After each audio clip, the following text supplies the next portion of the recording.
जोहार नमस्कार। मैं सूरज कुमार आज फिर आप सबके बीच एक और नए वीडियो में।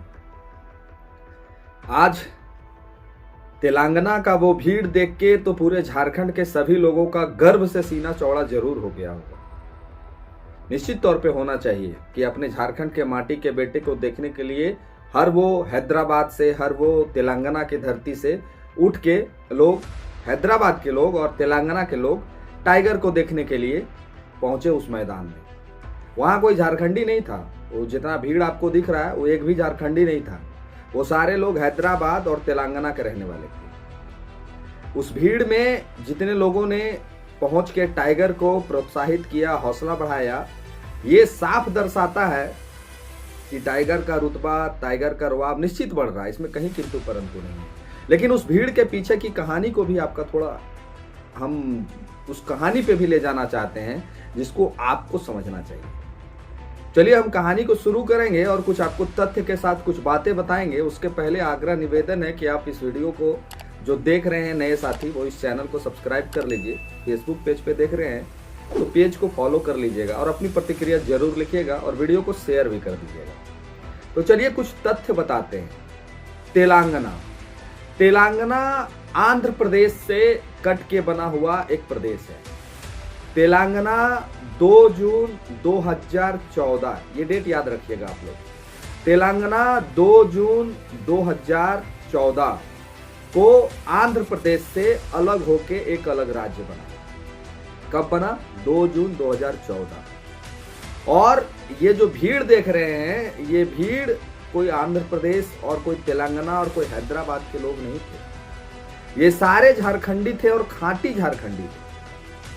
ये अपने जीवन की जो जरूरत की जो चीजें होती हैं, जैसे बच्चों का स्कूल फीस, बच्चों का कपड़ा, परिवार का भरण पोषण, अपने परिवार के आगे आने वाले शादी ब्याह का खर्च, हर वो एक जरूरत का चीज, उस जरूरत के चीज को पूरा करने के लिए ये लोग तेलंगाना की राजधानी हैदराबाद में रहते हैं।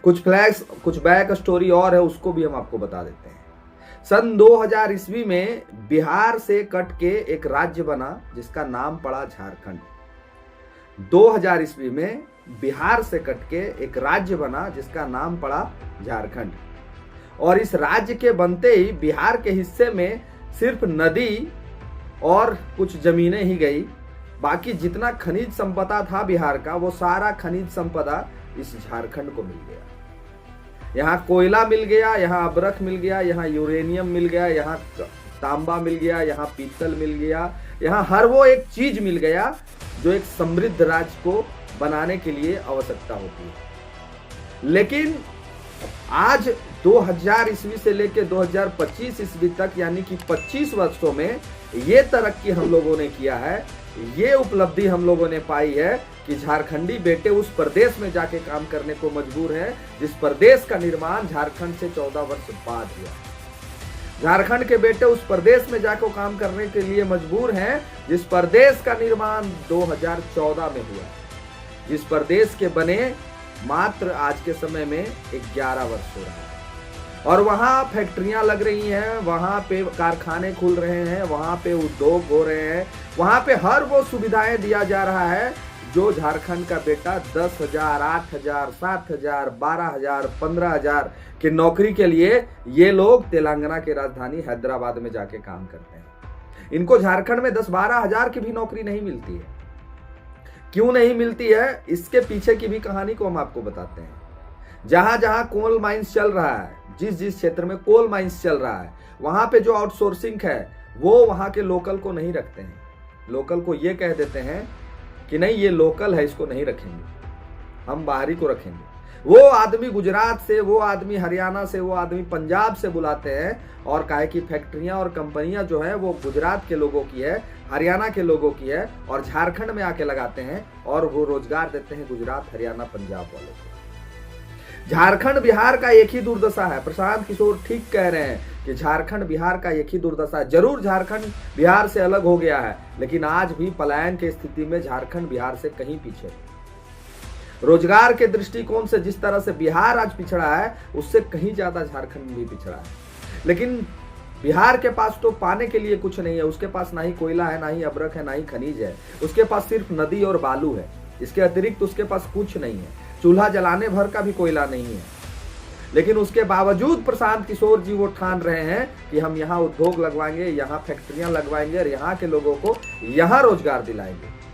ठीक उसी प्रकार झारखंड में सब कुछ होने के बावजूद ये भीड़ देख के झारखंड के मुख्यमंत्री, झारखंड के स्वास्थ्य मंत्री, झारखंड के वित्त मंत्री और झारखंड के वो तमाम पार्टियां, जेएमएम, कांग्रेस, आरजेडी, बीजेपी, चाहे कोई भी पार्टी, आजसू, ये लोग के जो कहते हैं ना कि हम लोग 1956 की पार्टी, 1986 की पार्टी, 1955 की पार्टी, हम 1847 की पार्टी, जो लोग कहते हैं ना, उनको चुल्लू भर पानी में जाके डूब मरना चाहिए था। ये भीड़ इस चीज का प्रमाण पेश कर रहा है। ये भीड़ बता रहा है कि किस तरह से 25 वर्षों से झारखंडी को ये झारखंडी नेता सिर्फ जाति पाति के नाम पे बरगला के वोट लेते आए हैं। उनके रोजगार के लिए कोई व्यवस्था नहीं है, उनके रोजगार के लिए कोई व्यवस्था नहीं है। उनके रोजगार के लिए व्यवस्था होती तो हमारे भाई आज अपने माँ से, अपन बेटा से, अपन बेटी से, अपने दादी से, अपने चाची से, वो सब कुछ छोड़ के आज तेलंगाना, आंध्र प्रदेश में जाके ना खट रहे होते। ये भीड़ प्रमाण है कि इस झारखंडी चोर नेताओं का और कोई प्रमाण नहीं हो सकता। किस तरह से ये लोग की संपत्ति, इस वर्ष जब इन लोग की संपत्ति की ऑडिट होती है तो 100 करोड़ होता है और अगले ही साल इनका जब ऑडिट होता है तो 1000 करोड़ हो जाता है। ऐसे कई एक नेता मंत्री के नाम है, कई एक मंत्री नेता विधायक के संपत्ति में 100% का इजाफा एक महीने में होता है। और हमारे झारखंडी बेटे आंध्र प्रदेश, तेलंगाना में जाके भीड़ लगा रहे हैं। वो टाइगर को देखने नहीं पहुंचे थे वहां पे, वो टाइगर को देखने की वो भीड़ नहीं थी, वो एक मसीहा को देखने की भीड़ थी। उस भीड़ को देखने के बाद वो जो प्रवासी भाई हमारे हैं वो ये महसूस कर रहे थे कि आने वाले समय में शायद ये हम लोग का कुछ भला कर सके, शायद हम लोग के लिए रोजगार सृजन कर सके और शायद हम लोग के लिए अपने माए बाप के पास रहने का कोई व्यवस्था कर सके। इसी उम्मीद के साथ वो लोग वहां जाके भीड़ लगाए। हर वर्ष ये 8वां वर्ष है, ये 8वां वर्षगांठ था जिसमें मुख्य अतिथि, वरिष्ठ अतिथि या फिर अतिथि के रूप में डुमरी विधायक को बुलाया गया था। ये 8वां वर्ष था। 8 वर्षों से वो झारखंडी बेटे इंतजार में थे कि शायद कोई मसीहा आएगा, शायद कोई नेता ऐसा आएगा जो उम्मीद दिखाएगा और उम्मीद हम लोग का ऐसा दिखाएगा कि हम अपने घर में रोजगार कर सकते हैं। ये नेता मंत्री को जवाब देना चाहिए झारखंड के हर वो माता को, हर वो बहन को जिसको मैया सम्मान के नाम पे ये लोग पैसा देते हैं। हर वो लोग को जवाब देना होगा कि आपका बेटा आज हैदराबाद में भीड़ लगाने के लिए क्यों पहुंचा था वहां। ये उनको भी जवाब है जो कहते हैं ना कि दारू मुर्गा खिला के जेल के भीड़ लगाती है। ये उनको भी जवाब है कि झारखंड का प्रवासी बेटा दारू मुर्गा खा के उस भीड़ में सम्मिलित होने नहीं गया था। ये उसको भी जवाब है जो कहते हैं कि हम 1986 से राजनीतिक कर रहे हैं, हम 1945 से राजनीतिक कर रहे हैं। ये उनके मुंह पे भी तमाचा है कि इतनी व्यवस्था होने के बावजूद, इतना समृद्ध राज्य होने के बावजूद हमारे ये भाई दिल्ली मुंबई में क्यों जाने को मजबूर है, हैदराबाद में क्यों भीड़ लगाने को मजबूर है। चलिए दिल्ली मुंबई तो महानगर के गिनती में आता है, उसमें चलिए जाते हैं रोजगार के लिए। लेकिन ये तेलंगाना जो 2014 में बनी है, जो हमारे राज्य से भी 11 साल, जो हमारे राज्य से लगभग 14 वर्ष बाद बनी है, उस राज्य की राजधानी में इतनी रोजगार की व्यवस्था कैसे हो गई। सीखना चाहिए। वो 3.5 करोड़ के राज्य की जो जनता का भीड़ है, उस 3.5 करोड़ का आबादी झारखंड में भी है। सीखना चाहिए वहाँ के मुख्यमंत्री से, झारखंड के मुख्यमंत्री को, कि उसके पास ना कोयला है ना खनिज है, उसके बावजूद वो इतने लोगों को रोजगार दे रहा है। सीखना चाहिए। बाकी अपनी प्रतिक्रिया लिखिए इस वीडियो में। टाइगर ने तो इन नेताओं का मुंह पे ऐसा तमाचा मारा है आज, जो शायद ये लोग के पास जवाब नहीं होगा मेरे वीडियो का। तो वीडियो को शेयर कर दीजिएगा। अगर फेसबुक पेज पे देख रहे हैं तो फॉलो कर लीजिएगा, यूट्यूब में देख रहे हैं तो सब्सक्राइब कर लीजिएगा। मिलता है किसी और वीडियो में। धन्यवाद। जोहार।